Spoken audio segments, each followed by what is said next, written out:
Got us some pretty good laughs. Okay. Moving on to our Twitter submissions, our last two.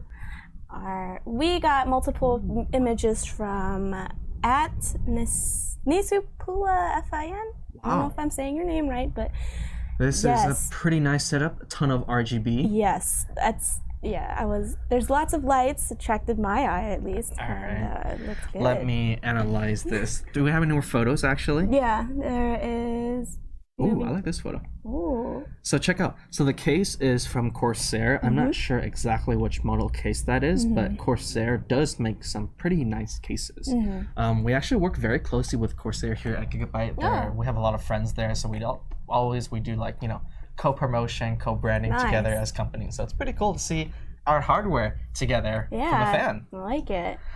I like his RGB fans. RGB fans. You can never have too much RGB. And it looks like he's using... He's using our motherboard too? Yeah. Oh.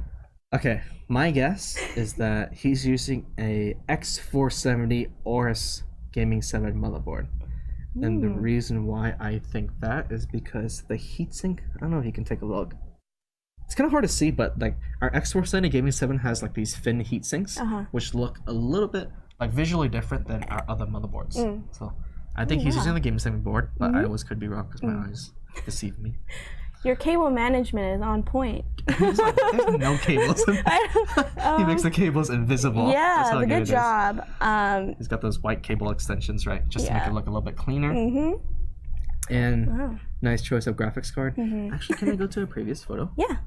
I think the first photo was yeah, dude, he has a custom backplate.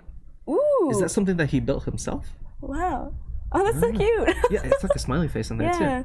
Yeah, that's pretty cool. Okay. Oh, wow. I wonder, hey, if you're watching this right now, let us know where you got that backplate from, or if it's something that you made yourself, because I think I want to see where we can get our hands on that. Ooh. Maybe we can like get some, maybe do a giveaway for our viewers out there, right? That'll be a good giveaway. I'd like to enter that. That's actually a very interesting submission. Let's bookmark this one. Okay. Let's save it. I will. And our last submission via Twitter is by